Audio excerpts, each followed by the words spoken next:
Halo teman-teman semuanya, pada video kali ini saya akan menjelaskan tentang siklus hidrologi. Namun sebelum masuk ke video penjelasannya, saya ingin memperkenalkan diri terlebih dahulu. Perkenalkan, nama saya Maria Vanisha Tiara dari kelas 10. Langsung saja kita masuk ke video penjelasannya. Siklus hidrologi adalah proses peredaran air dari bumi ke atmosfer dan kembali lagi ke bumi. Berikut tahapan-tahapannya beserta contoh nyata. 1. Evaporasi atau penguapan.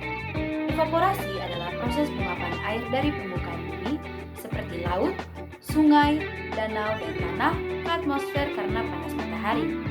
Proses ini mengubah air cair menjadi uap air. Contoh nyata yaitu saat matahari bersinar terik di Gunung Ambon, air laut menguap dan naik ke atmosfer sebagai uap air.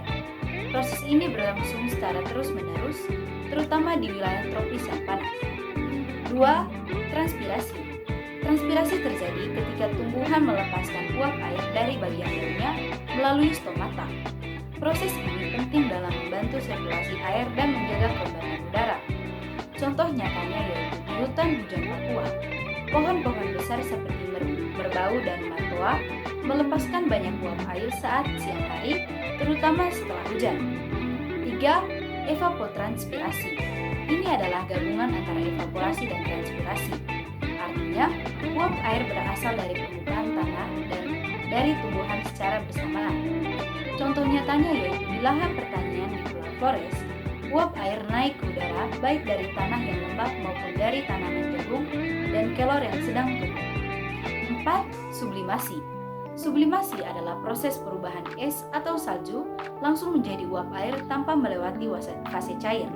Ini bisa terjadi di daerah bersalju atau puncak gunung tinggi.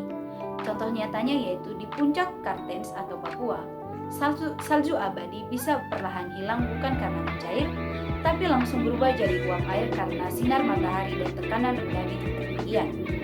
5. Kondensasi. Uap air yang naik ke atmosfer akan mendingin karena suhu udara di atas lebih rendah. Uap air berubah menjadi titik-titik air kecil dan membentuk awan. Contoh nyatanya yaitu setelah panas sepanjang siang, awan mulai terbentuk di atas pegunungan bintang.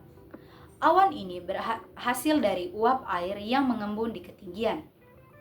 6. Presipitasi atau hujan.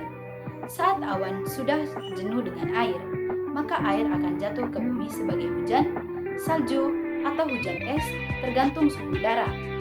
Contoh nyatanya yaitu di musim hujan, awan gelap yang menggantung di langit Jakarta akan menghasilkan hujan deras yang mengguyur desa-desa di bawahnya. 7. Infiltrasi.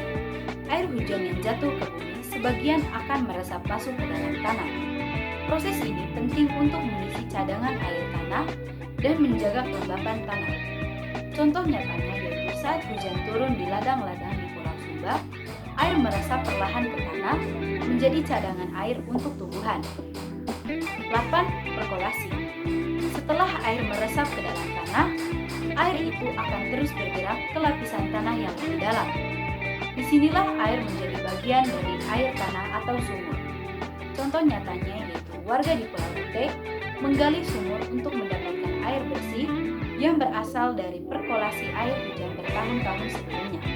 9. Runoff atau aliran permukaan. Air hujan yang tidak sempat meresap ke tanah akan mengalir di permukaan menuju sungai, danau, atau kembali ke laut. Ini adalah bagian akhir dari siklus sebelum air kembali menguap lagi. Contoh nyatanya yaitu di perbukitan sekitar Danau Sentani, air hujan mengalir lewat parit dan sungai kecil menuju danau saat hujan lebat. Sekian saja penjelasan saya mengenai siklus hidrologi. Terima kasih.